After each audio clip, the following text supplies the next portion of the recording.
Another edition of the Press Box. Brian Carson here with my co-host Kenny Varner, and we got Josh Yoder, a good friend of ours, coming on tonight. We're going to bounce around some sports stuff from all over high school, college, pro, whatever. Kenny, how you doing? Oh, surviving, getting through this time Heat. where there's no sports and the heat is like triple digits. How about you, Josh? How you doing? I'm doing well. This is pretty much the same as Kenny. The weather has been kind of up and down, and holy moly, it's hot. But I'm doing well. Thank you for having me, though, guys. Yeah, this is a bad time if you're a sports writer, especially if you cover high school sports, because we're in that point now where Babe Ruth's done and none of the little league teams are in it, and it's basically waiting for the fall sports season to start. So there's really nothing to do except maybe write some columns and stuff like that. And hide from your wife. I Uh, can't do that. I need to uh, get married first if that's going to happen. Don't. Mine's been eyeing me up for a honeydew list, and I've been trying to avoid her. There you go. That's the way to do it. Avoidance. So, Kenny, remember me telling you, and I wrote a column on it about fantasy Mhm. sports. Last week, I had that one where I was first and lost in the eighth inning. Pete Crow Armstrong, that son of a bitch. It happened again. Oh no! I What? was last week. I was in first place. This time it was the ninth inning, and I lost. Uh, who got you this time? A pitcher. Mm. You get 4 points for a win. And it was George Kirby of the Mariners. And he got the win, and I had a couple guys pass me because they had Kirby. Uh, Because Oh man, I was ahead of the one guy by a point and the other guy by 2 points. And you get four for a win. So I knew if the Mariners hung on, I was done. Oh, it was frustrating. And the point that pisses me off is like today, there was afternoon games and I think I had the worst score I've ever had in fantasy sports. wow. I only scored 50 points. My one pitcher had a -4. ouch! -4. You have to suck beyond suck to get -4. Was he a Pirates pitcher? I'm sorry. No, it was Peralta of the Brewers Oh, or really? whoever he's with. Uh-huh. I can't remember now. Padres, but he was with the Brewers. Yay, big strikeout guy, got hammered. Huh. It's like great when I take him. Next time he pitches, he'll probably have 13 strikeouts and a no-hit perfect game.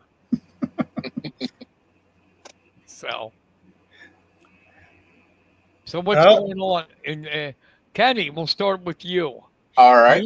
You had your opening game last weekend. Yes, we did. How did the Burnham Bulldogs do? They survived. It was a close one. We played Heritage Fire Company, and shout out to those guys. Gave our team everything it could handle, and we had to score late in the fourth quarter. I believe it was our running back. We call her Zigzag, Itana Kinley. She ran off a 50-yard touchdown run to ice the game. Nice. How did Bobby do in his first game back from retirement? Well, you know how How did Bobby Hollywood do?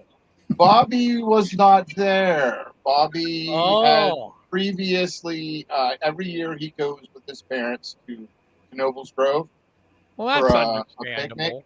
and he was absent that day, but we get him back for this Sunday, so we're gonna have a two-headed quarterback situation then. So I used to love Knoebels. The Phoenix hmm roller coaster. But I'll tell you how, I don't know if it's, yeah, I guess it's stupid. I can be. I don't know if they still have it, but they had the basketball, uh-huh. and you had to make so many shots. I mean, a real basketball. Right. Real, And you had to real. get it in. There was a Houston Rockets blanket.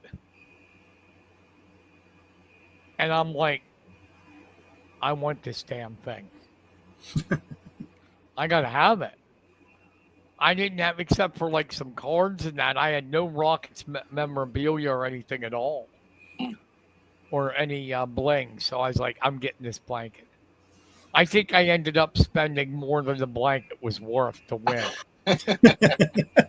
When I finally got the shots in, I think I spent like $30. Oh wow. Oh Yeah. man. The guy thought I was insane. It's like, I'm not giving up. If anybody's in the line, they're going to wait. Gotta appreciate the determination. Oh yeah, Yes. definitely. I want him a blanket. I still have it too. Oh nice. It's the old Rockets logo. Uh-huh. Yeah, so I love it. So what's going on in your guys' sports world? What's coming up, if anything?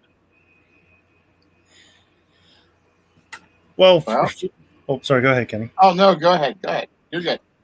I was just gonna say I've been trying to keep up with the CK, the the CK, the Central Keystone Football League that's coming up here soon.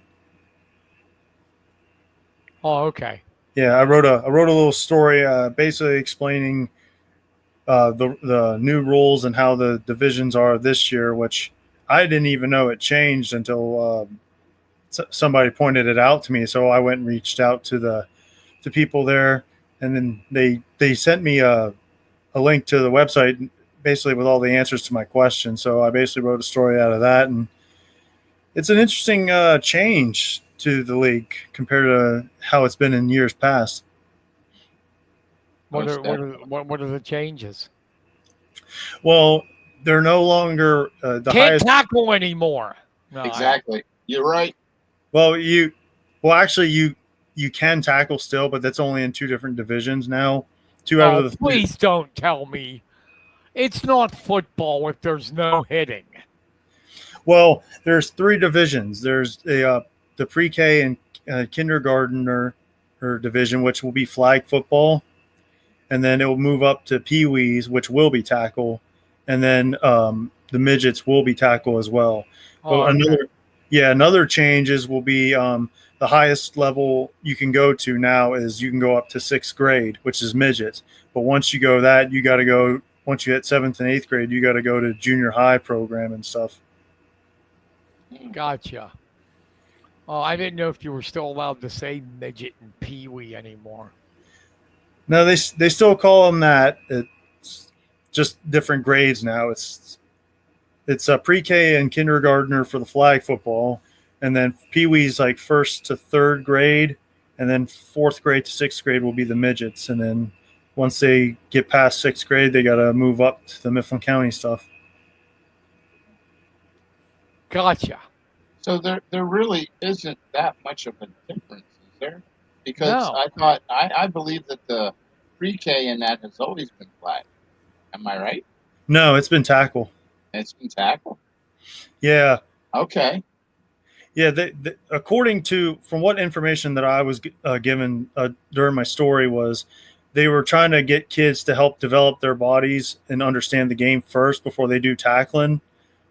Because one of the things that the kids at the Mighty Mites division had in previous years was some of them didn't really know what to do, and they were getting tackled, and a lot of them were kind of getting like not happy about it, so they kind of quit.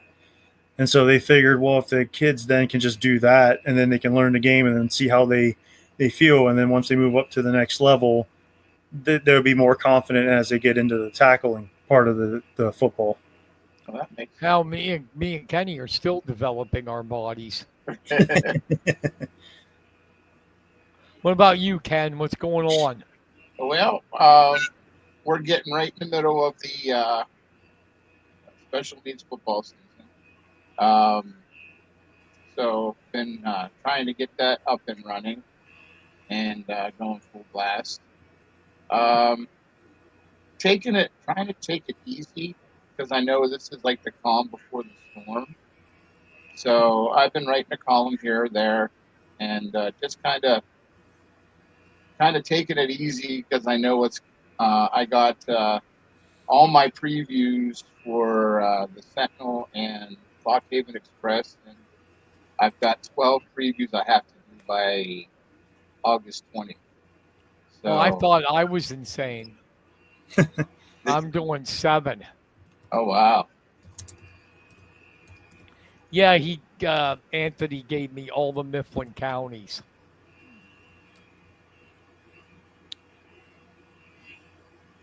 Which coming up in the fall will be interesting. I mean,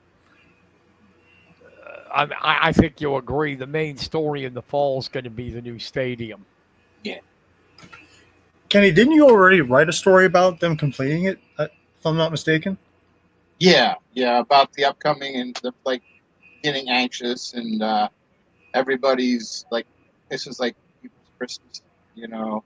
They can't wait till this thing gets going.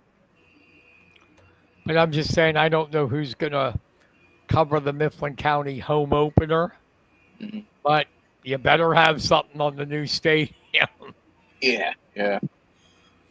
I actually have a question about that. Are they gonna? Is this going to be strictly football, or are they going to try to put field hockey? No, it's not. It's not just going to, at least I don't think, that's not what I heard, that it's not going to be just football. I think they're going to do, right, Kenny, field hockey and soccer on it. Mm-hmm. Yep. Okay, so I mean, I heard that, but I wasn't sure if they were prepared to put all the sports on it yet. But it looks like they are. Baseball and softball and track have their own things, but like football and field hockey and soccer are going to share. Okay. I think the second biggest storyline down here in the fall, and this is something we never had to say before, is the Mifflin County boys cross country team. True. You know? Yeah. You got your top 3 runners back from a team that was second in the district, and one of those runners is the returning state champion. So they're going to be a story. Wouldn't you agree, Kenny? Oh, most definitely. They're going to be the team to watch. Oh yeah, definitely. And then there's definitely going to be a lot of expectations on that team as well. Yeah. Yeah, but I don't think. I'm sorry. Go ahead. No, go I ahead. was going to say, I don't think the expectations for the team this year are as hard as the expectations that the team has already put on itself. Oh, agreed. I mean? Yeah. Agreed. That I've never seen a more focused group of runners come up through like this. You know, you'd see 1 or 2, you know, here or there, but this group, they have their head on straight and they know what they want and they know what where they're going. But very rarely do you say, "Oh, Mifflin County boys cross country, they were second in the district." I mean, to finish ahead of Altoona, even though their program's fallen a bit, but you know, it's going to be tough to catch State College because they have like 972 runners. Yeah. Really, only that much? Yeah, give or take 2. And they're always got, they just have so much depth. It's going to be hard for Mifflin County to catch them, but I do think if things fall right, they could, and they're definitely going to be second. And did all 3, I know, well, Carter won the state championship. Reese Cubison made states, right? Right. And was it Wyatt Kaufman? I believe so. I think it was those three. I think he made states too. So your top three runners, all 8 qualifiers are back. So it's going to be fun at Mifflin County cross country. Do you think this could be like a sign of things to come for that program? Yes and no. Yes, and that Alex Monroe is a damn good coach. And as long as even if Spreck isn't doing it anymore, as long as there's the Juniata Valley Striders, we'll be okay. The no part is somebody going to come around like Carter Smith again? I don't think so for a long time. I don't think we'll ever see it. So it's yes and no. We won't see it in our lifetimes. We won't. Now watch 5 years from now. Yeah. But hey, that'd be a good thing though. No, but I think it's pretty cool for Mifflin County. Do you see his grandma, Tanya Sullivan, posted on Facebook? He got an NIL deal. Really? From New Nice. Balance. From New Balance. So he's going to wear New Balance stuff to his senior year and get paid for it. Nice. I wear New Balance, except I don't get paid. He's going to make more than us, Kenny. Yeah. And he hadn't even graduated. Hadn't even graduated yet. And what grade is he? I believe he's going in. Senior. He's a senior. Well, there's probably already the recruiting battle going on. It's going to be interesting to see where he goes. Oh, absolutely. I mean, does he even have it narrowed down yet, or is he not even focusing on that yet? He hasn't said anything about where he's going to go, or even who his list is. I mean, without question, he probably has plenty of offers. Oh right? my God! He can go to any college he wants. Any. I mean, good for him though. It is really cool to see, especially concerning coming from a small town like where we're at. He's so good. I don't even think that if I was him, I wouldn't even give Penn State a look. They're not good. Unless he wants to build that program up.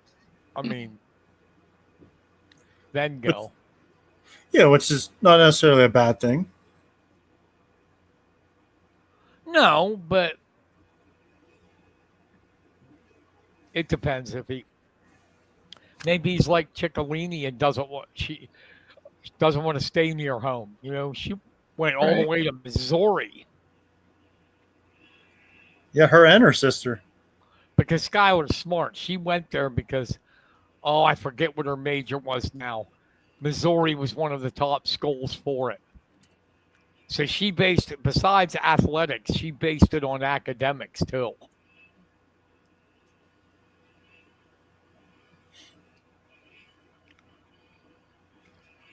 And she still dominated. Yeah. Yes. Where she went. So. Yes. So we got a couple pretty cool events coming up here this weekend. Well, Friday. Oh, hey, Kirsten. Hey, I just want to let you know she is majoring in natural resources. Exactly. That was my major. No. Friday is the Justin Henry Memorial Golf Tournament.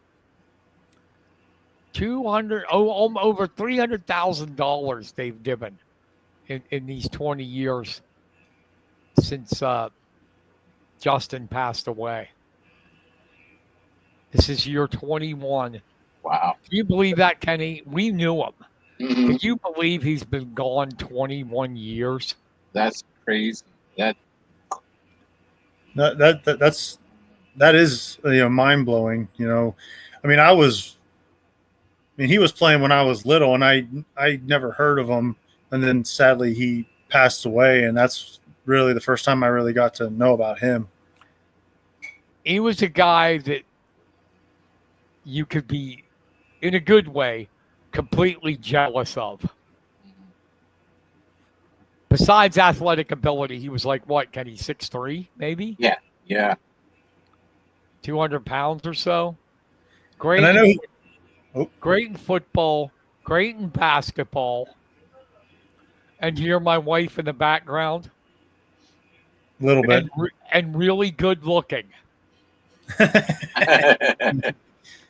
Well- The blue eyes and all that. But here's my point I'm trying to make. He had all those gifts. But also, he was one of the nicest human beings you would ever want to be around. No arrogance, no nothing. He would always want to, how are you doing? How's your day? I mean, he really genuinely gave a shit. I always heard stories like that about him growing up. He was very grounded. Yeah, I was jealous of him because my wife would drool over him when we go. I mean, it's like, honey, why don't you drool over me? She's like, you don't look like that. So, Well, and he played in 2 Division I sports at Rhode Island, correct? yeah, Rhode Island's 1A in football, and their Division I in basketball, and he was quarterback in high school, but they moved him to tight end in football. And basketball, his senior year, he actually started for Rhode Island.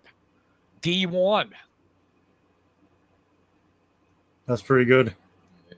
Yeah. And I forget which year that he went into the Mifflin County Athletics Hall of Fame. What year was that?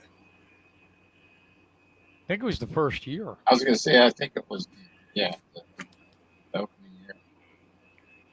Quarterback, basketball player, honor roll, good looking. Didn't he have a pharmacy degree? Tall, blue eyes, pharmacy degree, so he was making good dough. Yeah. Sometimes things happen and you just don't know why. You know? Yeah. Oh, it says here 2024.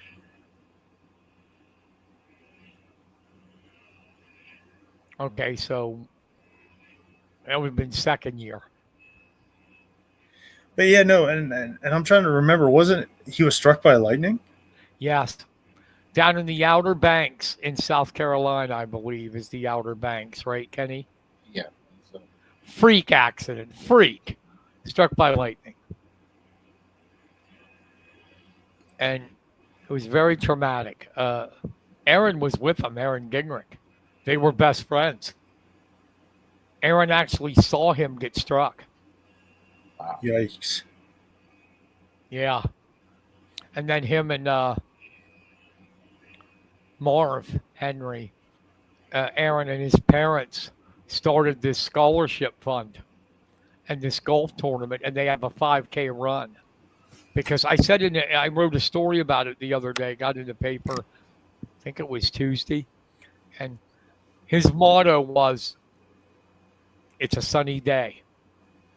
And that's their motto on their 5K run. It's called the Sunny Day 5K run.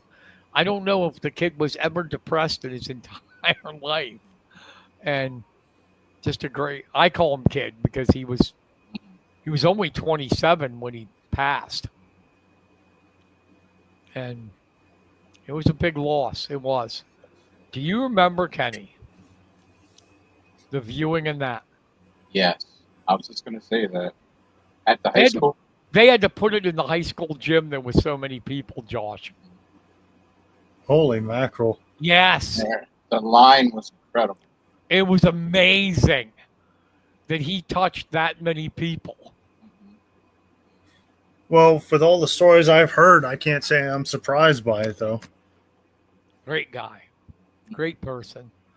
God rest his soul. I didn't know him well, but the times we talked, because I'd go into the pharmacy and him and I would bullshit for a little bit and talk sports. And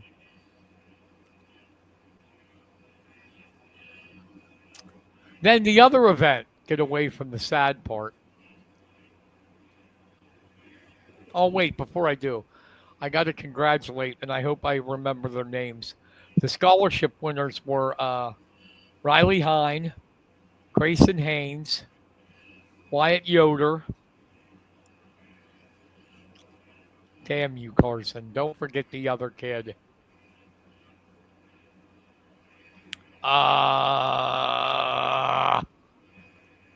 The Susan Baker nursing thing was Jacob Bauman. I will look it up because I'm not going to forget the kid. That would be rude, wouldn't it, Kenny? Mm. That would be rude. That's something Josh would do, but not us. Never.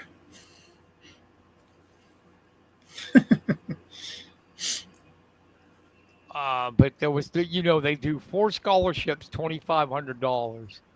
They never say the amount for the Susan Baker, but they give out 5 scholarships a year. And they're really particular, and I like that. They make it that it's the finalists are 10 with the highest athletes that have a letter with the highest GPA, and they have to write an essay.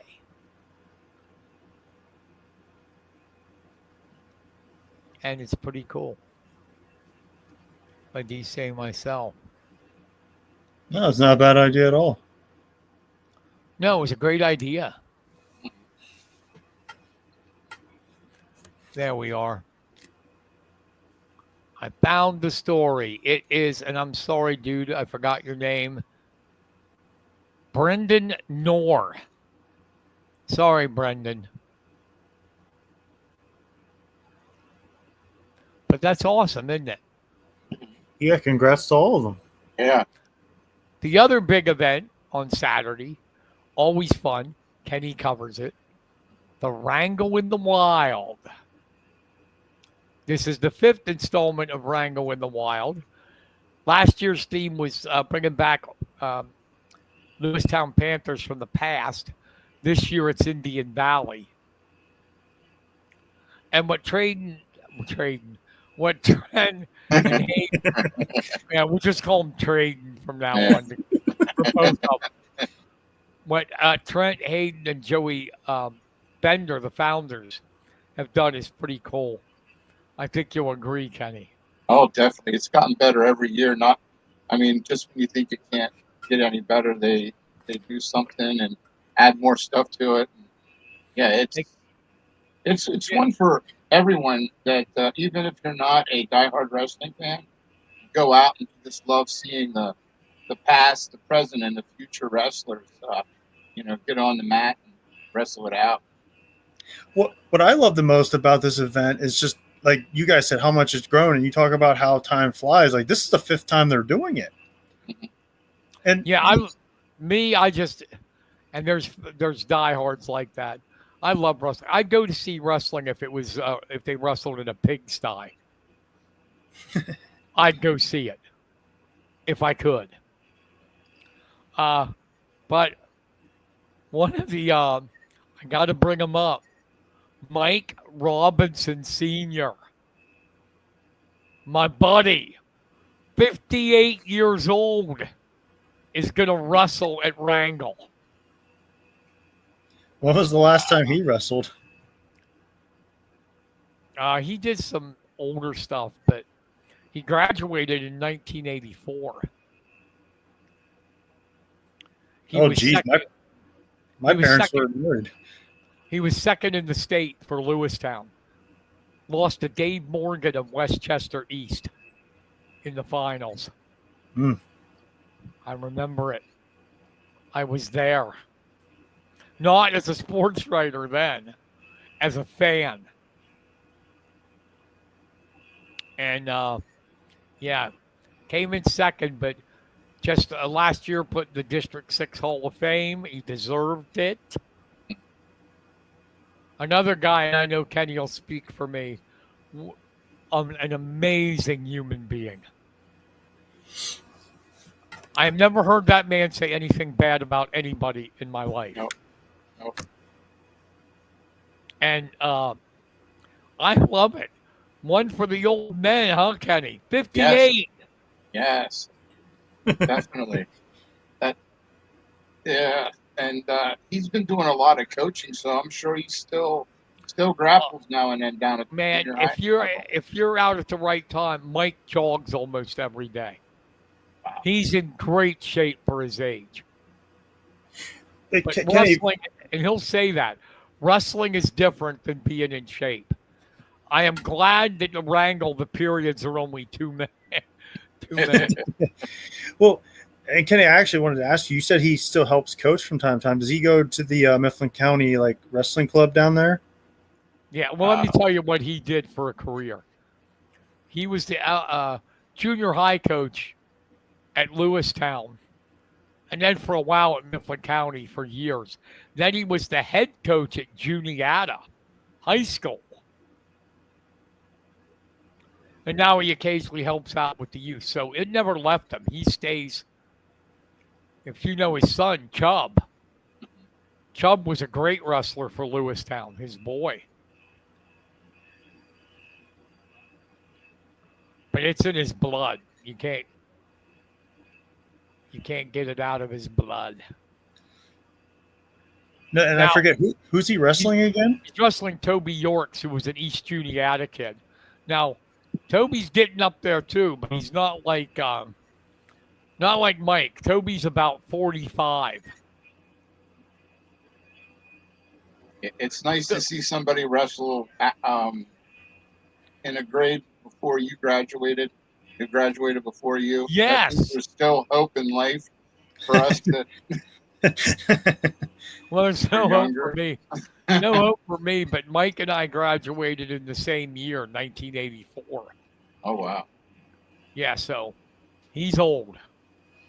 I wasn't even alive back He's then. a young old. He's a young old. But I got a great headline for it, him and Toby Yorks. The Battle of Arthritis.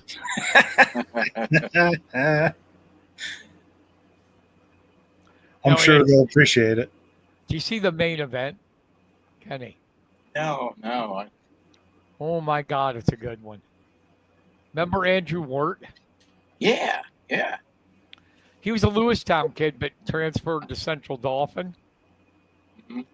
3-time state placer, college wrestler. He is wrestling Caleb Lote, Indian Valley, an NCAA Division III national champion. Wow. Nice. We haven't had many national champions, and even Trent couldn't do it, damn it. But that's because of Aaron Brooks. But we've had 2 national champs from Mifflin County. In Division III, Caleb Lote. Division II, Warren Stewart. No, and it's funny you say that, Carson, about Trent, but that hasn't stopped him from finding success. And I think that's what's so cool about, especially this year coming into this year's event. Just seeing what he's done is just incredible to watch. Who? What, Trent? Oh. You said about how he wasn't able to, despite not winning a national title, but that hasn't stopped him from keep going, and what he's done, especially coming into this year, is just amazing. Yeah, if I wanted to, I could twist him into a pretzel. No, I think Trent really loves the 92 kilogram, not having to cut weight, and he's thriving right now. This guy could be the world champion. Think about that, Kenny, from Lewistown. Wow. He's ranked number 3 in the world. And the number 1 guy in the world, I don't know how he's number 1, Dorian something, Cruzia, from Greece, he beat in Budapest. Wait, and he's ahead of him? Yeah, now granted, it was an injury default. So because it was an injury default, they decided not to jump highly ahead. But I think if you beat the guy, no matter how No matter how you did it, you're number Right. one. Mhm. Do you So think he'll that's use that as motivation? No, he doesn't need to be motivated. He doesn't need. I always talk about Kenny Weitzel, and I mentioned this before, and it's no disrespect to Hayden. Love the guy. But, when Hayden was doing his stuff before Trent and he won his state championship, Weitzel and I were talking, and Kenny said to me, Brian, just watch. I said, what? He said, Trent Hidley is going to be the best wrestler to ever come out of Mifflin County. And by damn, he was right. It's not even close. Yes, he missed out on the national title, but that's because Brooks is a freak. 4-time national champ. But Hidley, 2-time runner-up, 5-time All-American, U.S. Open champion, world team member. How many people from Mifflin County have done that? Nobody. nobody. Just him. Yeah. Yeah. Kenny was right in the money. He's the best. The best. I'll do Josh is into the pro wrestling. I'll do the Bret Hart thing. Best there is, best there was, best there ever will be. And another guy that's a great kid. Always give you an Mhm. interview. Oh yeah. Always polite. Honor student. Just amazing. Pretty dang good on the mic too. Oh, yes, yeah. I mean, he's a yeah. natural. He's one Yeah. of those kids like Justin Henry you're naturally freaking jealous of. It's like, you son of a bitch. Can you do everything right?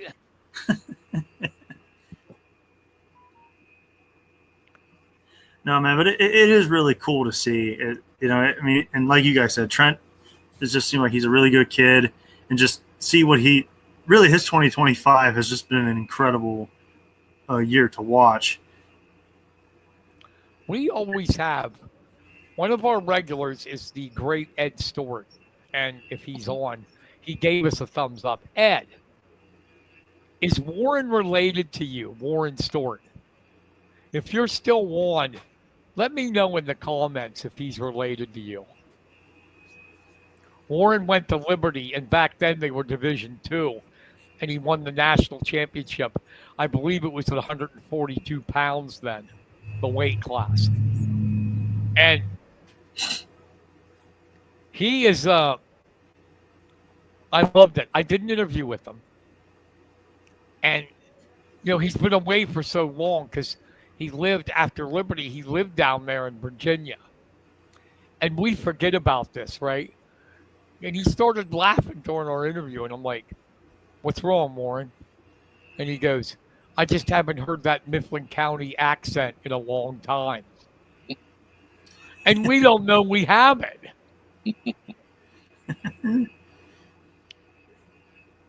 It's like, I remember I was at a convention one time, and this lady from Arkansas had this real bad Southern accent. Y'all. And, well, this is an adult show. Her favorite saying, I had to find out that boar hogs, their breasts or their teats are useless. And she used to say, her favorite saying was during this convention, you're as worthless as tits on a boar hog. That's how Southern she was. And she said to me, where are you from? Your accent is so weird. It's just weird how that works. We take it for granted, because we all sound Mifflin County. Oh yeah. Yep. Except for one thing. There's a lot of them that say it, and my sister does too. It is Washington, not Washington. Washington. Drives me nuts when she does that. I go, sis, it's Washington. Do you say I'm going to go wash clothes in my washing machine? You know. Okay, we got off topic. But Well, and actually, and talk about what Trent's doing too. Hayden, being an assistant coach at Stanford, just my think about God. that. Yeah, just think about him. If like a kid again from a small town, what if he becomes like a head coach at a Division I program? No. He will be a head coach. Well, let me rephrase that. I should not a matter of if, but when. I should say because he started out in North Dakota State, and the wrestlers loved him there. He's at Stanford, and they love him there. Did you watch any of the NCAA wrestling? Yeah. The Stanford guys in there, if there was a challenge or a blood time or anything, guess where they're going for advice? Hayden. Yes, not the head coach. They're going to Hayden. Mark my words, he will be a head coach. It's not a matter of if, but when, huh? Yes. Because honestly, I give him a lot of credit. I don't know how he's living out in Palo Alto, the most expensive place in the country to live. That's Silicon Valley and all that shit. Right. Average salary, $1 million a year. But yeah, he'll be a head coach. So I got to shift. 2 deaths this week in sports. First is Ryan Sandberg, Chicago Cubs. Us old folks who know who he is and how good he was. But the thing I liked best about Sandberg, Kenny, was that he was old school. Yep. I mean, there was no, do you see baseball now? These guys get a single when they're making hand signs into the dugout and birds flying with their hands. Babe Ruth would have punched him in the head. Flung a hot dog at him. That was not Sandberg. Sandberg didn't celebrate. No, he was throwing a beer. Sandberg didn't celebrate. He didn't. You know that. Didn't need to. Definitely old school and respected the game. It was sad that he died so young, 65. But, man, they talk about Ernie Banks being Mr. Cub, but Sandberg is a close second. Oh, most definitely. And his whole death, he even died a hero. And how would I say that is I listened to the Chicago radio station, ESPN 1000, and they had Rick Sutcliffe on. And Rick Sutcliffe said that that Ryan was holding on so he didn't want to die during the Hall of Fame inductions because he didn't want to steal anything from those guys. I know. Isn't that crazy? It is. And he held out, 2 or 3 days after? Yep. I'm not going to die yet because I don't want to upstage the other Hall of Famers. That's a class act. And I don't know. It's just he was a old-fashioned, old-school, awesome ball player, and it's a shame he's gone. And you know that when he got there, he turned the Cubbies around. Oh, definitely. They got Andre Dawson from the Expos, and they just took off. Now, if I'm right, he was a Philly prospect, wasn't he? Yes. Originally? Yes. Yes. The Phillies decided to do a bonehead. They got Trio. It was in a Trio trade. Manny Trio, which worked out for the Phillies, but Sandberg was a hell of a lot better than Manny Trio. But he, we were all talking about this before we got on, the good memories of WGN with Harry Carey and, Steve Stone and Harry going, hey, I wonder if Ryan Sandberg likes soft pretzels with mustard. I mean, it was a great time. But I mean, it really does me. I don't want to go into a tangent, but I see these idiots just getting a base hit and they're making all these signs and, oh, I got a hit, I got a hit. Act like you've been there. Exactly. It's even worse when they're like losing badly. Yeah. Yeah, and they do it. Yeah. 18-0, he gets a base hit and he's making a sign to the dugout. Yeah, even if you're losing 18-0 and you get a home run and you flip the bat. Yeah. Like, come on. Oh, geez. The other thing is, I saw a pitcher go 5 innings. That was it. And they took him out, and in the dugout, they're all hugging him, saying, "Great job." I have to tell Bob Gibson that if that would have been a great job. The manager would have tried to pull Gibson, and Gibson would have threw the ball at his head.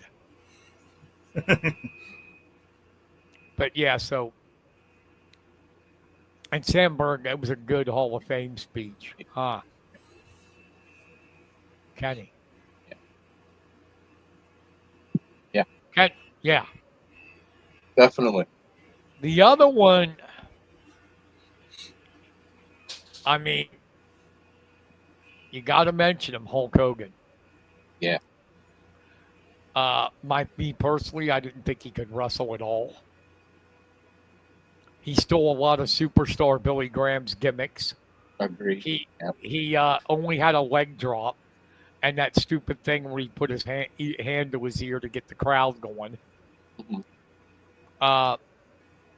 But there is no doubt his impact on professional wrestling. It wouldn't be where it is without him. It wouldn't. Nope. No, he actually, in my opinion, he reinvigorated wrestling twice in his career. Oh, yeah, the NWO. Yeah. Hell yeah. The heel change took everybody by surprise. Wearing the black, Hollywood. And the NWO was probably the greatest storyline ever in pro wrestling. Definitely. Until they ruined it with NWO Red and Wolfpack and NWO Crow's Feet, NWO. LWO. Yeah. Yeah. But there's no doubt his impact. If you were doing not wrestling ability, but impact on pro wrestling, he's on the Mount Rushmore. Easily. Because you remember, we were kids growing up. Mm-hmm. Wrestling was shown on Saturday mornings. Yeah. And there was no such thing as pay-per-view or syndication.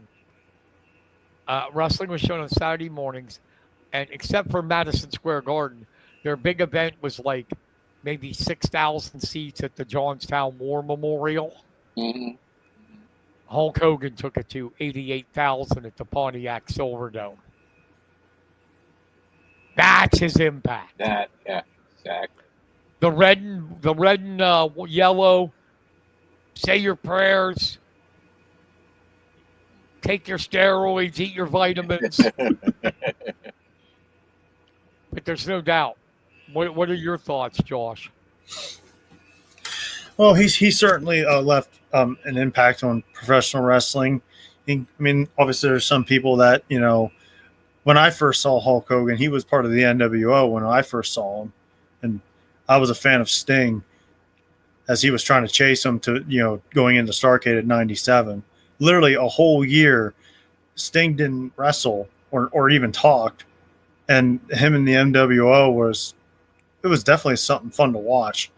It didn't end on a good note, but, things happen. And, and a lot of people, some people, have a mixed bag on Hulk's legacy when it comes to professional wrestling, which, we're all entitled to our opinion, but he definitely had an impact. And yeah, the biggest.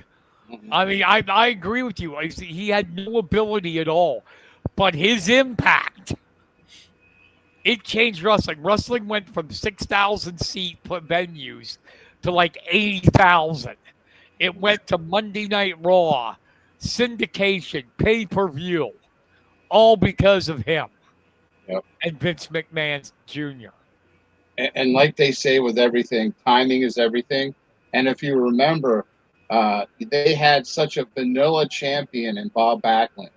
And Yeah, when the Iron yeah, Sheik defeated him, Hulk Hogan was coming off a high. He was in Rocky 3, and that was one of the higher grossing movies of that year, of 83, I believe. yeah. So people loved him from that movie. And then he comes out, one of the very few to have a theme song, The Eye of the Tiger, I think it was when he first came out. And he just jockeyed off that Rocky 3 appearance and took the fans by storm. And Well, and I will say one of the best stories I think wrestling ever told, and you got to give. I mean, Hulk definitely had an impact on that, but I would also like to throw out Andre the Giant and Bobby Heenan going into WrestleMania 3. oh yeah, Holy, because holy if, moly, was that big? if Andre didn't want to give Hogan a pop, it wouldn't have happened Oh, without question. because he would have But just picked him up in real life and broke him in two. but yeah, but just think about this for a second though. Like Hulk Hogan and Bobby Heenan especially. I don't think anybody could made Andre the Giant a heel other than Bobby Heenan at that Greatest time. manager Right. ever. Yep. Yeah. Oh, I agree 100%. Greatest manager ever. The only one close is Jim Cornette.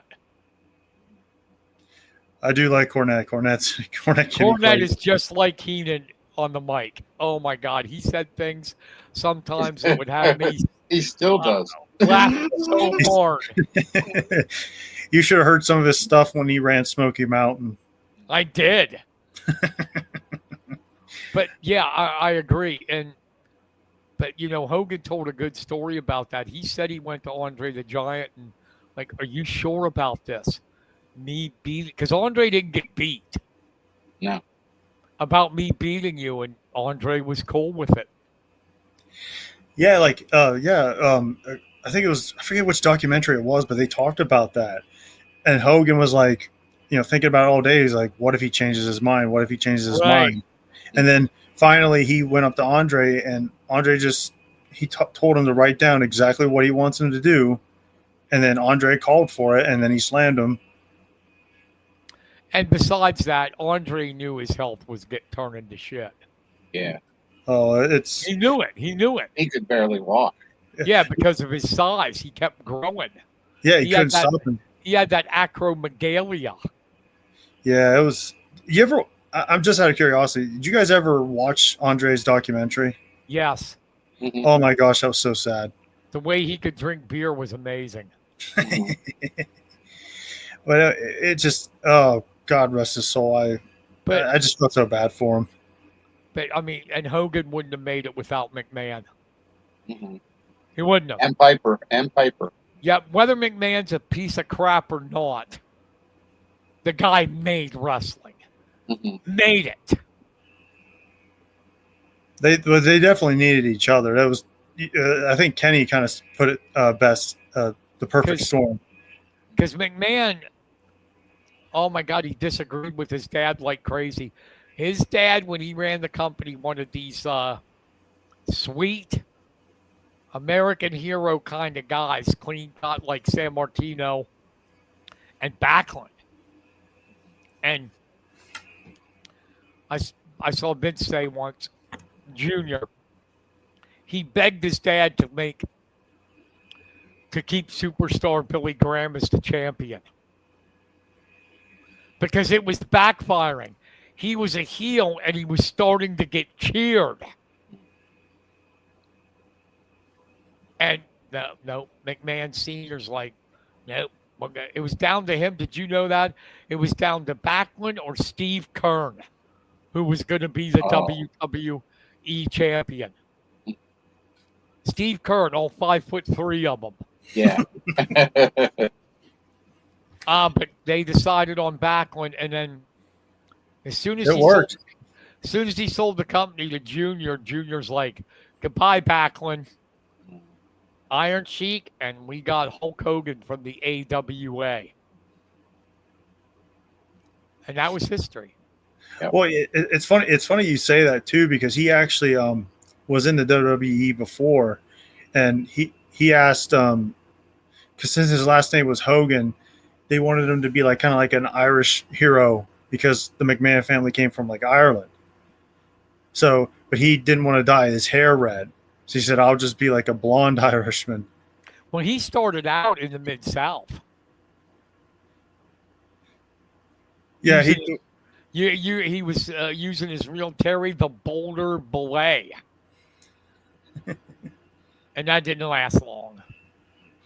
no. But you got to give credit there too, because a lot of it had to do with Lawler and Jerry Jarrett developing him a little, at least what little wrestling ability he had.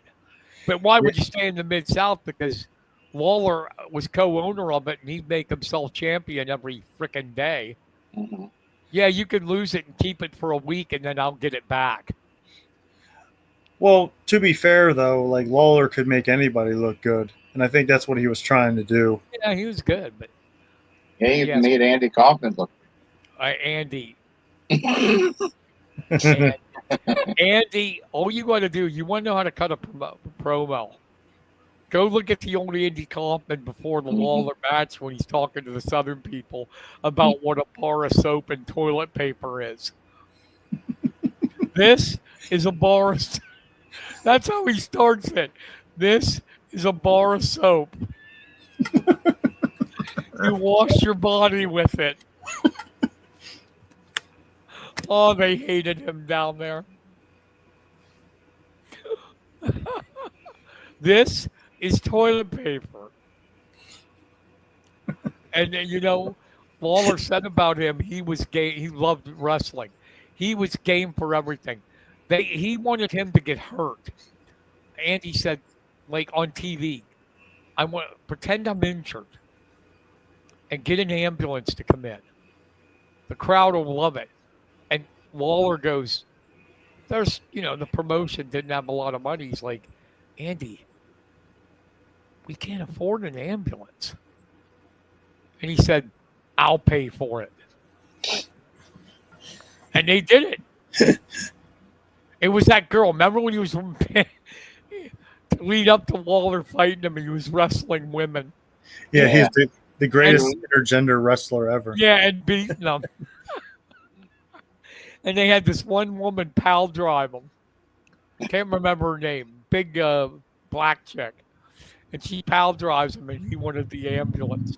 And I'll be damned he paid for it.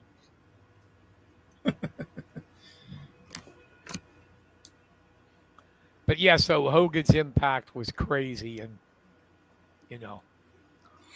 the modern wrestler owes him a lot. Okay. They do. Because him and McMahon would be two of the four on not wrestling ability, impact on wrestling. Impact. And I think another one would be Ted Turner. Even though he knew crap about wrestling, he was willing to outspend McMahon. And for a while, WCW was ahead of them. Well, and people actually interesting facts about Ted Turner, and I wish more people would know about his contributions to wrestling. He has actually been a lifelong fan of it. So when the NWA at the time was losing money, or Jim Crockett Promotions, excuse me, they were running out of money, and so they asked him to come in and buy it, and that's how it became WCW. Yeah.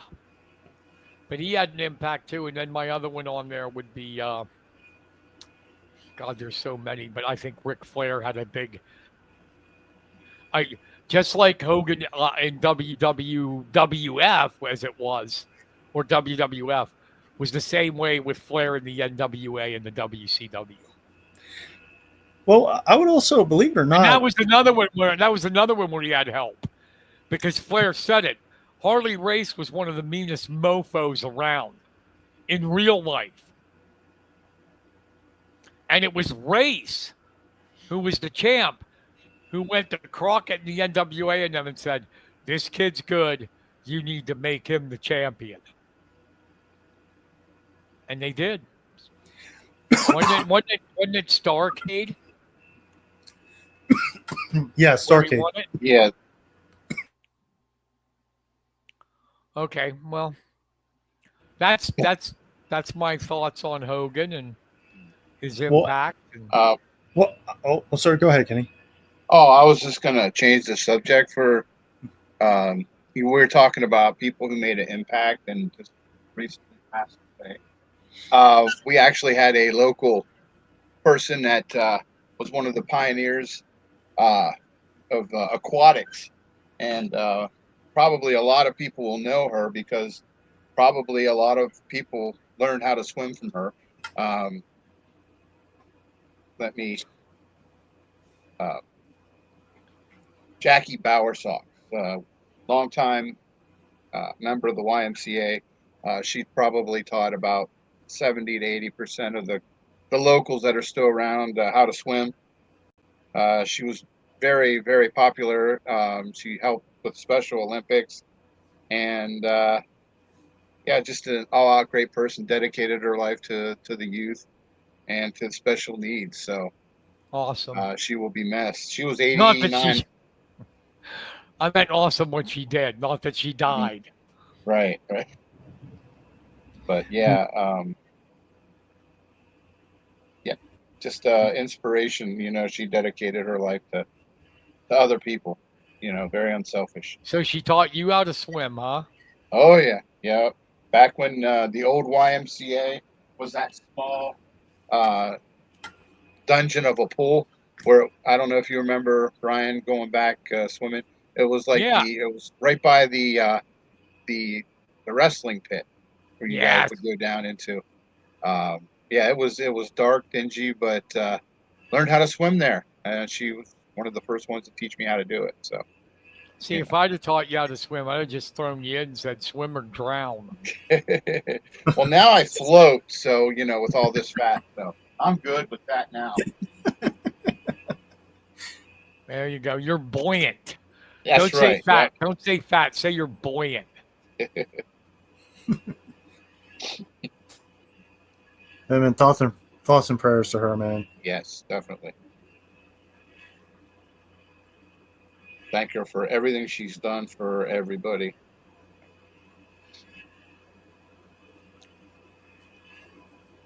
So, Well, we got yeah, any uplifting stuff? It I just seemed know. like It's kind this of, kind of we was got into the depressing. death thing, Yeah. and we Well, kept it at the death thing. you got to admit though, this has been quite the last 2 3 weeks of a lot of celebrities and music, icons and wrestling icons and baseball Hall of Famers. It's like you turn around, every time you turn around, Yeah. there's another one passing away. So hopefully, we got some brighter days coming up here soon. Well, yeah, Uh, but also it should be should note as a sign of we should appreciate all those around us because you never know when they're gone. that is true. Hey, Kenny, I found something out. It's not sports, but you ever heard of that Pluto TV that streams? Yes. Yeah. I am having the time of my life. Since I do nothing but write, do this show, and sit in a chair Mhm. in my den.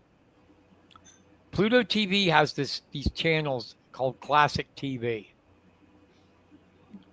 and I have been binge watching all day Mission Impossible. Nice. It was one of my favorite shows as a kid, and it's been such a long time since I've seen him. It's like seeing him for the first time.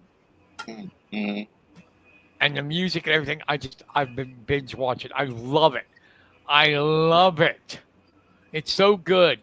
I forgot how good it was until Tom Cruise got a hold of it and killed it. You killed it. Yeah. I always heard of that it wasn't an original thing. So this was a TV show first. Oh yeah, it Mhm. lasted 7 years. Nice. Remember Was the it theme? Remember the theme, Richard Kenny? Grace? Peter Dun Grave. dun dun dun dun dun dun Dun, dun dun, dun dun, dun dun, dun. dun, dun, dun. I love that music. And it had one, Greg Morris, as far as a little history goes, was one of the first African American characters on a weekly television series. Wow. He was part of the IMF team, Impossible Missions Force. But the other thing that I like about it is Pluto. During the week, I'd watch The Odd Couple. I love The Odd Couple. One of the reasons I think is because Oscar Madison was a sports writer. Yeah, You remember that? I remember that. And, Yep. then this one, I hope you remember. Do you remember the Wild Wild West? Yeah. Vaguely. Not the movie. Yeah, no, I remember. It's a TV show. It was sort of like James Bond and the meets a Western. It was steampunk too. I loved it. I mean, I've been like watching all these shows. Taking me back, Ken. Mhm. I understand. I actually, on Prime Network, they have what they call Universal Action, and they'll play like Emergency, Miami Vice, the A Team. You want to talk? Doesn't get much 70s and 80s than that. Yeah. And I would even go as far as say this role helped him become James Bond, but The Saint with Roger Moore. Oh, yeah, that was, geez, way Gosh. back. 60s, early 60s. Yeah. You didn't think I'd know about that one, huh? Wow. But yeah, it's like, oh, man, it was so cool watching these shows. Mm. I love watching old shows myself. You guys ever have a Tubi? I watch a lot of old stuff on that. Oh, yeah. Yeah, Tubi's good. Do you know I my watch a lot wife, of B movies on that too. do you know what my wife's into on Tubi? What? She loves World War II movies. Really? I believe it. After a while, my eyes glaze over. It's like, oh my God. Another one? Dude, World War II, realistically, all like World War One and World War II were very good documentaries. And I remember, I think it was History Channel that showcased how World War One and World War II and what happened in between, how it impacted the world. I remember there was a documentary, a weekly series called The World at War. Mm. You remember that's that? Yeah. It was narrated by Laurence Olivier. It was good. It went deep into what Was that- the war. Was that the time Life presents the World at War? I thought it was History Channel. No, it was on a regular channel before History was even thought of. Oh, okay. History Channel. Yeah, it was good stuff. Mm. It's like, Well, what amazes me was that, like, at the end of World War One, there were some people that said, "Man, we'll never see a war like that again." And then World War II came. Then World War II came in. Mhm. World War One might have been worse though, because they had the trench warfare and the mustard gas, and Ugh. Yeah. then we had better technology in World War II. You could kill people faster. Well, really? No, I know, but I'm just. I don't World know. War One. World War One. That mustard gas did a lot of damage. Yeah, And then you're in the trenches, the trench warfare. No place to go to the bathroom except right beside you, and you had disease and lice and everything come. It wasn't a pretty time. No, it wasn't. How did we get from sports to this? Wow. Let's bring it back around. Well, I got one we can talk about sports wise. Not this coming Saturday, but next Saturday there will be the Summerfest. Oh, those pussies at the HWF. Man, Matt Silks and his jobber, DJ Mosh. Okay, don't get them riled up. We play them this weekend. Then you're going to hate what I did. What'd you do? Let me see if I can find it, Kenny. Matt Silks. Matt Silks on his Facebook page issued an open challenge to any tag team that the Suns would wrestle them. That the Suns would wrestle them on the Summerfest. God, I hope I can find it. This doesn't sound good. I was just about to say the I same don't know where this is going, but it's not good. If you didn't want to answer them, well, I got bad news. Uh-oh. Go ahead and talk. I'm looking for it. Yeah, what are some of the matches, Josh? Well, James Ford and John Rowan will be going after each other for the HWF World Title. That's one of the big matches going into it. And if I remember correctly, though, I could have sworn it was supposed to be a triple threat with Robbie Page. I don't know if something happened or what, but I know Ford and Ronan are going to be going at it for the HWF World Title, mainly because Ford technically wasn't pinned to lose the title when he lost it. All right, I found it, Kenny. Okay. Here's Matt's post. Open challenge. Who will answer? We are prepared for anything. 3 years of miles and miles. So many teams. We have picked up so much from so many of them. August 9th, we will put the titles back on the line once again.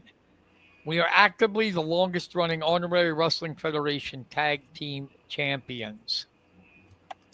We were the longest running tag champions of Pittsburgh before we left. So he's an open challenge, and I answered.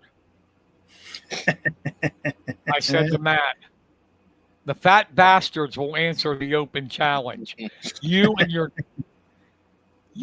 jobber, partner, better be ready. Here come the bastards.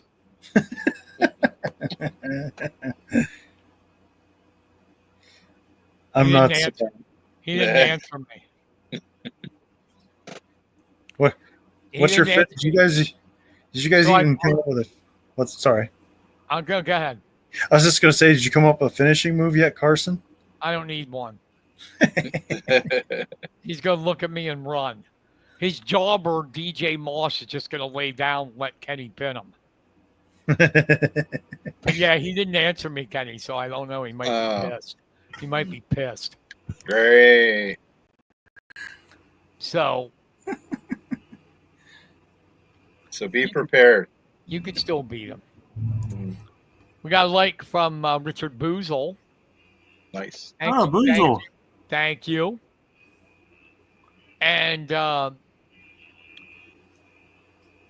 your pal and buddy, Kenny, Dominic Reed. Oh, nice. Hey, Dom. Hey, Dom. Hey, Dom. Yeah, he's heading to Penn State Media Day on Saturday. Him and his mom, Kathy, for us at hometown. Dom, if you're still listening, will you ask a question for me since I can't go there? Ask James Franklin, Coach, do you think you're overrated because you can't win the big game?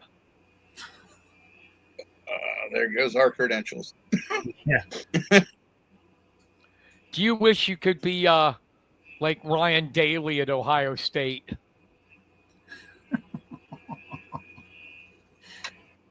Think Dom will ask him that? You know, he's a good reporter. He asks stuff that I'd be afraid to ask. So you never know. Well, I told you that before. I asked Tomlin one, and he got so pissed. He gave me the Tomlin glare. Oh, really? Yeah. Remember Lima Swede, the #1 pick wide receiver out of Texas? Yeah. He had a cup of coffee in the NFL when he was done. Well, he was in like his second year. And I asked Coach, I said, Coach, would you consider, with the production from Lima Swede, would you consider him a bust? Oh, he did not like. I swear to God. I swear to God, I thought he was going to get up and grab a hold of me like Paterno used to do to reporters. Mm-hmm. Jeez. Yeah. Did he give you an answer, or he just stared at you? He stared at me, and then he goes, "We still have to evaluate that. I don't call anybody a bust." It's like, okay, what you're basically saying then is he's a bust. Because he only played 2 or 3 years and maybe caught 5 balls and he was out of the league. Right. But so, Dom, you asked that. That's a good reporter question. Especially up at Penn State. Oh, I'll tell you what. When I went there and Paterno was still there, him and David Jones from Harrisburg, Patriot, all those suckers would go around. I mean, Oh, man. So pissed. Yeah, Paterno hated reporters. Hated them. I once saw, there was a guy, used to be a partner with Jed Donahue. I don't know what he's doing now, but Gordon Blaine. And Okay. Yeah, and Paterno hated him. And he banned him from the press conferences. Oh, wow. Yeah, Paterno had that power. Blaine snuck in. Right? And I witnessed it. Paterno saw him, got up, grabbed him by the shirt, and threw him out. He did. He wasn't very nice to reporters. Wasn't there when I first started covering sports with you guys and stuff? What was his name? Corey Geiger? Yeah, Corey Geiger. Yeah. Corey, is he still at Altoona or did he leave, Kenny?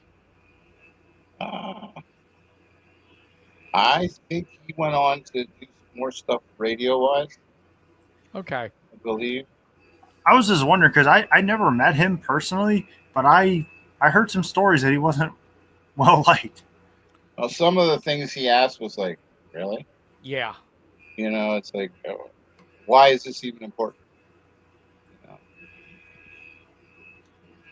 I like his southern drawl, though. He's from the South. Really? Really? Yeah, y'all. Yeah. He does the y'all, and I never had a problem with him. I mean, as far as like ego and stuff, and you run into some writers. Oh. You run into some writers with gigantic frickin' egos. We won't name names on the air, but I had a few that I'd sit in the front row of a Penn State press conference for a media day. They'd look at me and want me to move because it's their chair. Oh, I won't say. A reporter. Yeah. I'd have went F you, buddy. I did. I didn't move. I'm like, we should have got here. I was there like an hour early because when I was young, man, I had to get there an hour early before every event I was at. And I was the first one in the press conference, sitting there by myself, waiting for people to come in. And this one came in like 5 minutes before it started, looked at me and said, "This is my seat." I'm like, "You should have got here an hour earlier." Yeah, I didn't know there was assigned seats there. I think, Kenny, you'll agree. Most of the time, 99% of the good sports writers, the good ones, don't have egos. No. They know they're good. They don't have it's the ones that brag that are terrible. The ones that are arrogant that are terrible. Yep. And name throwers. Yes. You know. But I met him. I went up. I remember this isn't about a sports writer. This is about being bonehead. I went up to Penn State Wrestling Media Day. And I went to take my recorder up to the desk for Kale. Went and sat back down. There was a lady at my seat. that I was at with my stuff. And I said, could you please move? That's my seat. And one of the writers nudges me and goes, do you know who that was? I said, no, but they weren't in my seat. And what was her first name? The Barber. She was the athletic director at Penn State. Sandy Barber, yeah. Sandy Barber, and I kicked her out of my seat. I was like, oh my God, I'm never coming here again.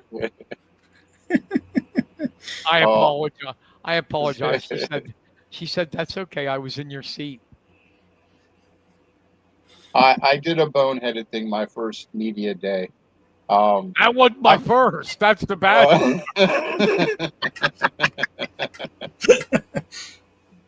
I was so excited that I was finally, because I grew up a Penn State fan. I mean, I was groomed you for my sucker. Dad. Yeah, and I was just like, I was like a kid with a new toy, you know.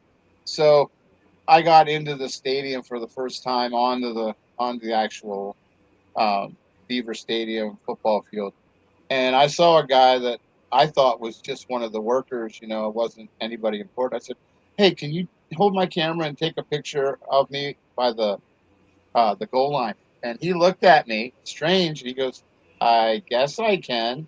I didn't think anything of it, so he took a couple pictures and said, "Here you go."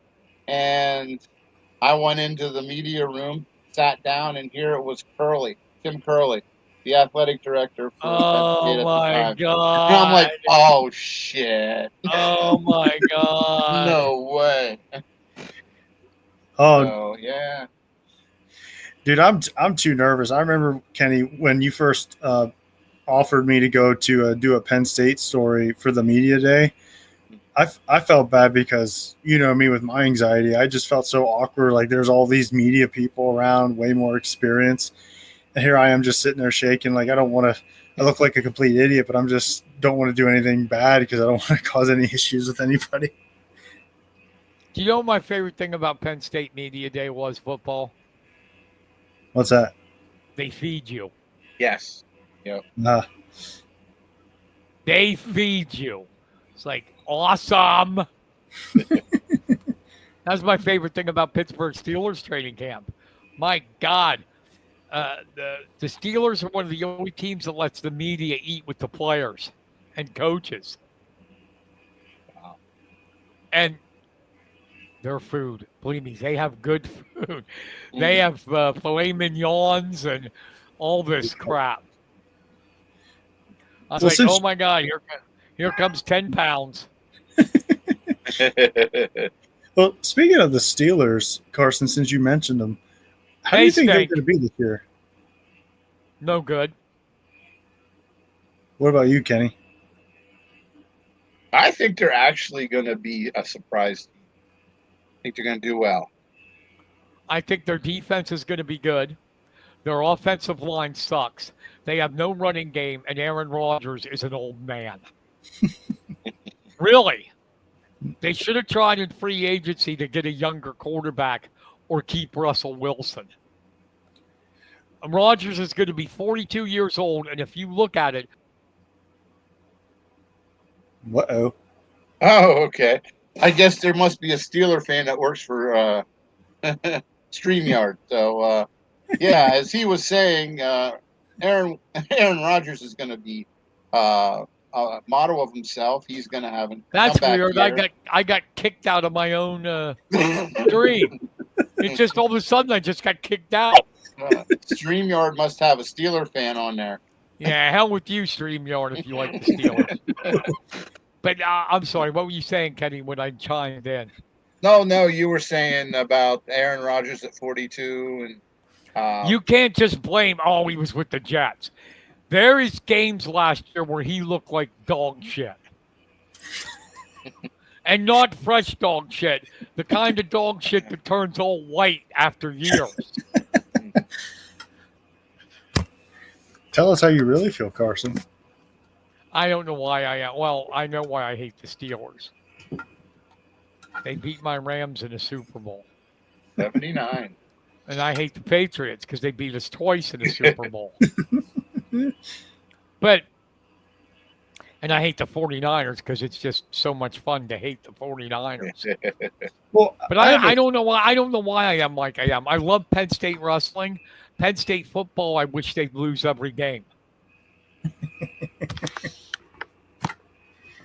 Well, I have a question. Didn't the Steelers draft a quarterback? Yeah, the Ohio State quarterback. Yeah, That's right, Howard. yeah. So I think what they're doing is they're getting him ready while Aaron Rodgers is taking the snaps. And do you know what Will's going to do for the Steelers? What's that? For his whole career? He's going to hold a clipboard and say, can I get you water, guys?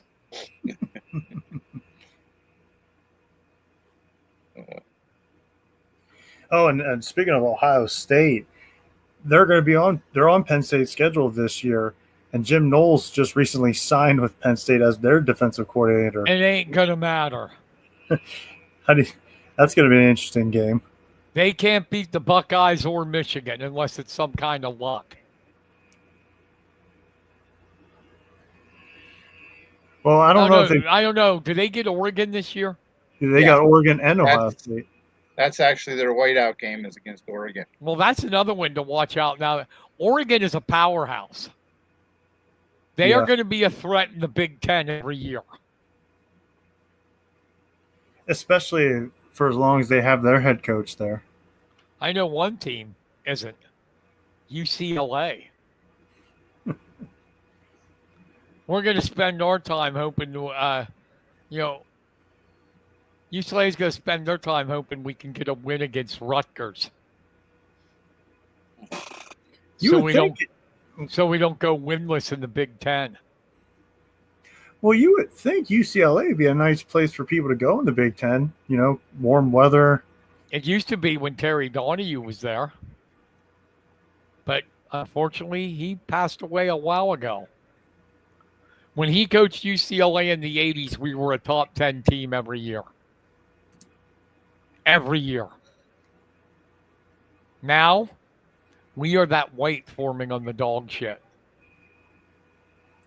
UCLA has not, do you know this, Kenny? They have not gone to the Rose Bowl since 1998. Wow. You know, that's where the Pac-10 used to go, Rose Bowl. Mm-hmm. We are awful. We go to the stuff like the Poulan Weed Eater Bowl or the Taco Chip Bowl. The Motor City Bowl. Yeah, the Walking Taco Bowl. Actually, according to this, Carson, Penn State's going to go travel to UCLA this year. Well, they got to win there, and they get to get some sun while they're winning. Take a little vacation. It's October 4th. Because, UCLA got Nico Iamaleava from Tennessee. But when the rest of your team sucks, it doesn't matter. Are they paying them enough? $4 million. Oh, wow. Jeez. Yeah, and he says, I love UCLA. No, you don't. You love UCLA's money. Yeah. Yeah, it is. And what? I wish UCLA would be like Ohio State and get more guys. You would think they could, considering where they are. Yeah, well, that's long dead and gone. Geez, guys, do you know we went an hour and a half? Holy crap.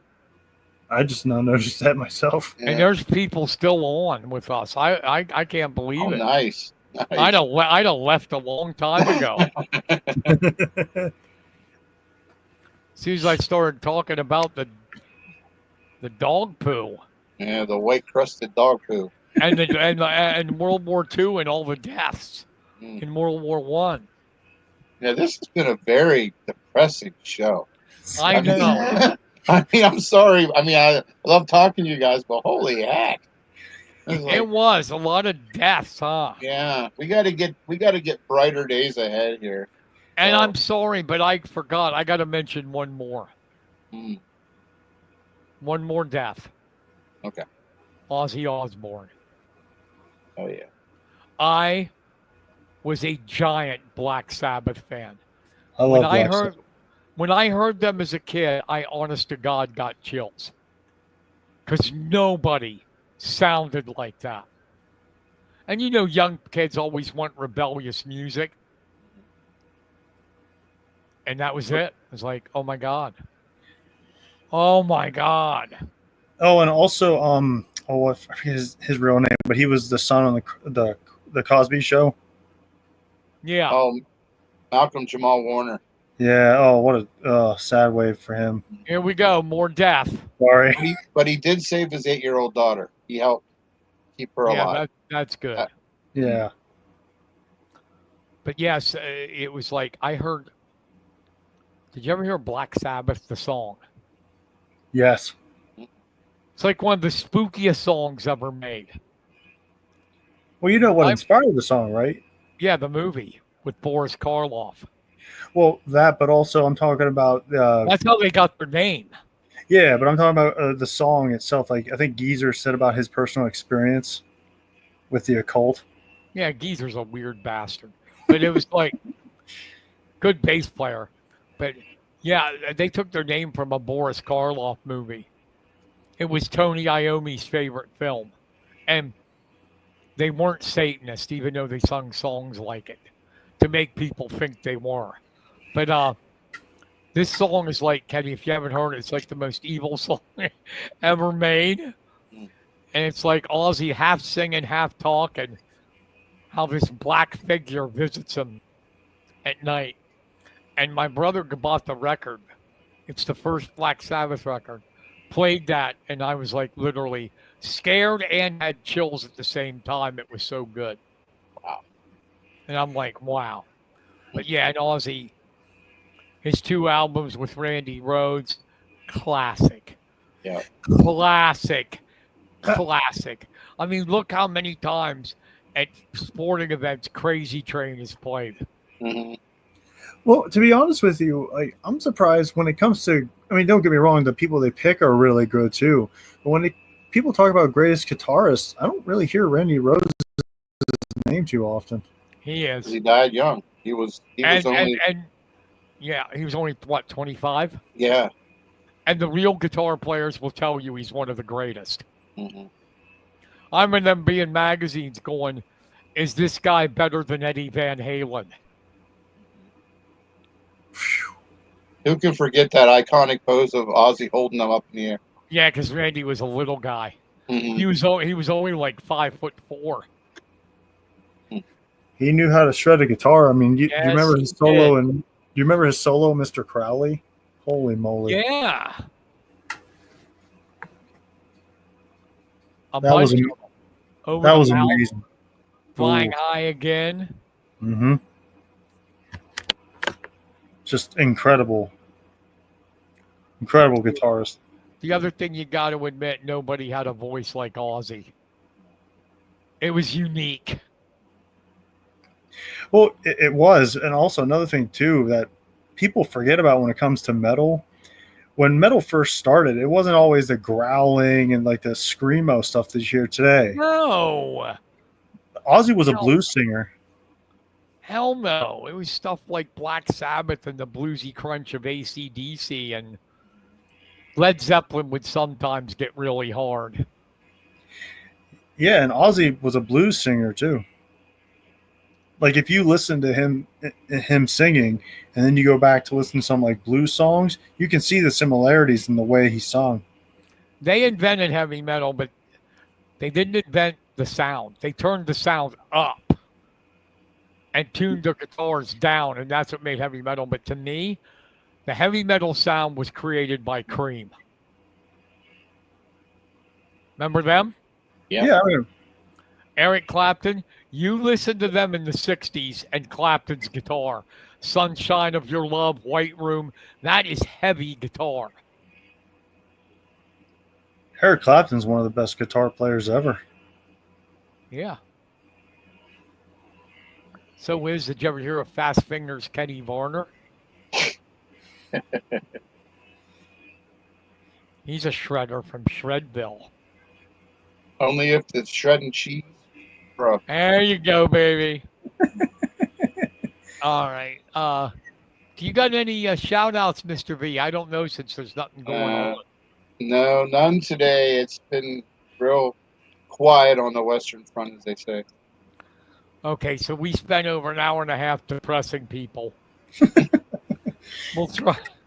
We'll try to get a happier show next week. I'm gonna go get a Red Bull. Yeah, pray that nobody dies so we can have a happy show next week. Yes. Oh, jeez. And we promise we won't bring up the world wars anymore. No. What do you got coming up before we get out of here? Yoder, what are you writing? What's coming up? Well, I'm continuing to work on my blog, and I'm also preparing some Penn State preview stories for Kenny. And I'm also getting ready for the pro wrestling event happening at Summerfest. And most importantly, I'm actually getting closer to putting together my own little talk show. Awesome. Nice. You'll have to let us know when it comes out. We'll get it out there and let everyone know. I appreciate that. What about you, V? Oh well, I got the Wrangle in the Wild on Saturday. I got the HWF game with my special needs football team on Sunday, and previews on Monday. Well, Hot and heavy. Don't be jealous, you two. Tomorrow, I got Mifflin County Commissioners. Ooh. I know you're jealous. The excitement of a county commissioner meeting. Got Josh speechless over there. Yeah. I'm actually trying to hold in. I'm seething a little bit. And then on Friday, I'm putting up my latest column on Carson on Sports, which is about the salary cap in baseball. And that's about it for me. And then, like you, Kenny, I'm going to start previews for Mifflin County previews for the Sentinel. So that's it for me, too. I know you're going to get off the air and go, damn it, I wanted county commissioners.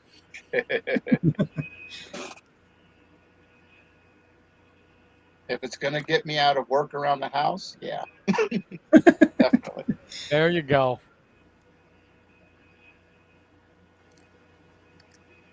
All right, then. That's going to do it for us tonight. We thank you and the people who stayed with us. Sorry we were a little bit depressing tonight, but a bunch of people died. And just wanted our way of, honoring them a little bit. We'll be back next week, hopefully with a guest. And for my co-host Kenny Varner and Josh Yoder, we thank you, everybody, for listening, and we will see you again next week. Have a great week, everybody. Rest of your week. Good night, everybody. Later. Good night.